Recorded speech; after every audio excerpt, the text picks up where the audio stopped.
Bathroom నుంచి ఒక song కనబడుతుంది పాట ఎవరైనా చూస్తే అన్న. సో అన్న అప్పటి నుంచి అన్న నాకు తెలుసు. సరే, సో మీకు గ్రీటింగ్స్ మాట్లాడే ఒక కొన్ని మాటలు మీద పంచుకోవాలనుకున్నాను. సో న్యూ ఇయర్ అంటే ఏంటి, ప్రపంచం ఏం చూస్తుంది, మామూలుగా అందరు న్యూ ఇయర్ అంటే ఏంటి, ఒక్కొక్కరు ఒక్కటి. కొంతమంది ఏం చేస్తారు, న్యూ ఇయర్ అనగానే సంతోషంగా ఉండాలి, తాగాలి, తినాలి, ఇంకా ఇంకేం చేస్తారు మాకు తెలిసిపోయి అన్ని విషయాలు. ఓకే, ఇలా ఉంటుంది.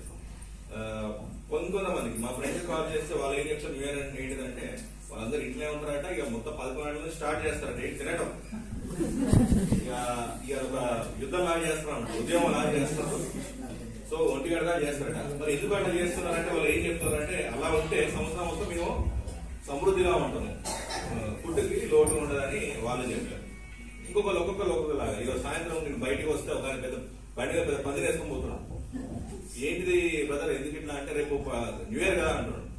మరి సో ఈ విధంగా ఉంటుంది. మరి ఏంటిది, మనం దేవుని నమ్ముకున్న వాళ్ళు మన దృష్టిలో న్యూ ఇయర్ అంటే ఏంటిది?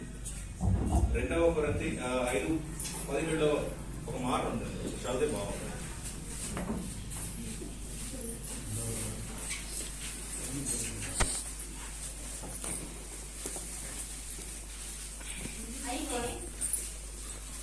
ఇప్పుడైతే సహోదరుడు అనబడిన వాడెవడైనను జాతులు గాని, లోపి గాని, విగ్రహారాధికుడు గాని, చిట్టుబోతు గాని, తాగుబోతు గాని, దోచుకోవాడు గాని అట్టి వాడితో సాంగత్యం చేయకూడదు. ఎందుకనగా తాను జరిగించిన క్రియల చొప్పున ఎవడైనా క్రీస్తునందున్న యెడల వాడు మూర్ఖత దృష్టి వాస్తవి గతించెను, ఇది లోకప్రసవాయను. Okay, thank you brother. So ఏంటిదంట న్యూ ఇయర్ అంటే ఏంటి, మనకు 31వ తారీఖు అయిపోయి 1 జనవరి అయింది, అది న్యూ ఇయర్ కాదు. మనం క్రీస్తుని కలిగి ఉన్న వాళ్ళుగా మనకు చూస్తే మనకి ఏంటి న్యూ ఇయర్ అంట, క్రీస్తుని కలిగి ఉంటాకే మనకు కొత్త సంవత్సరం, కొత్త రోజు, కొత్త గడియ. మరి ఏమి ఇవ్వాలి మనం దేవునికి, ఏమి ఇవ్వాలి? మీరే ఏమిస్తారు మీ ఫ్రెండ్స్ కి, మీ యొక్క ఫ్రెండ్స్ కావచ్చు, బంధువులు కానీ న్యూ ఇయర్ కానీ విషెస్ చెప్తారు. కొంతమంది ఏం చేస్తారు, పార్టీలు ఇస్తారు. మనం మరి ఎవరికి ఇవ్వాలి అంటే దేవుడికి కృతజ్ఞత చెల్లించాలి. ఏంటిది, గ్రాటిట్యూడ్ అంటారు దీన్ని. ఎందుకు చెల్లించాలి? ఓకే, ఎందుకు చెల్లించాలి ఒక మాట చేయాలనుకుంటే, ప్రతిరోజు ప్రపంచం మొత్తంలో రోజుకి 1,50,000 మంది చనిపోతారు. మన భారతదేశంలో రోజుకి 25,000 మంది దాకా చనిపోతారు.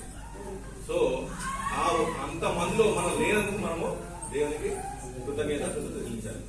మీరు ఎంత పర్ఫెక్ట్ డ్రైవర్ అయినా కానీ మీరు బండిలో పోతున్నప్పుడు మీకేం కావాలని రూల్ ఏం లేదు కదా. ఓకే, ఒకసారి మా ఇంటి దగ్గర కటింగ్ షాప్ లో ఆయన కటింగ్ చేసుకుంటామంటే ఎక్కడి నుంచో వచ్చిన ఒక ట్రాక్టర్ రోడ్డు నుంచి పోయేది, లోపలికి ఉన్న కటింగ్ షాప్ లో వెళ్ళి ఆయన కుదిరి చనిపోయాడు. అసలు అనుకున్నాడు ఆయన చనిపోతా అనుకున్నాడు. అంటే వినండి, మన ఎన్జిఎం హాస్పిటల్ చూస్తే ఎంతమంది ప్రాణ పరిస్థితిలో ఉంటారు. అలా లేనందుకు మనం కలిగి ఉంటాం. మన రోడ్డు మీద వెళ్తామంటే ఎంతో మంది గాయపడతా ఉంటారు. మనం ఎక్కడ చూసినా ఎంతో రోగులు చూస్తారు. కోవిడ్ అనేది వచ్చింది మన దగ్గర.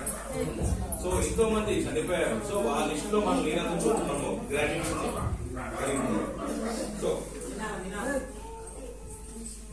ఓకే, ఒకటి చెప్పండి నాకు, న్యూ ఇయర్ అంటే ఏంటి మీ దృష్టిలో ఏంటి న్యూ ఇయర్ అంటే? బ్రదర్ ఎవరు జాబ్ ఏంటి న్యూ ఇయర్ అంటే? డేట్ మారుతుంది. అది కూడా మనం ఏం మారుతుందంటే డేట్ ఓన్లీ క్యాలెండర్ ఒకటే మారుతుంది. క్యాలెండర్ మనం మార్చుకోదు, అది కూడా మారదు, పాత క్యాలెండర్ ఉంటుంది. అవునా? ఇదంతా మనం అనుకోవడం వాళ్ళే. అయినా కానీ మనం దేని వల్ల సంతోషించాలంటే దేవుడు మనం ఇంతవరకు క్షేమంగా ఆరోగ్యంగా ఉంచినందుకు మనం దేవుడికి కృతజ్ఞత చెల్లించాలి. ఓకేనా? సో ఈ చిన్న మాటలు మాట్లాడడానికి అవకాశం ఇచ్చిన మరొకసారి అన్నకు వందనాలు చెల్లిస్తున్నాను. Thank you.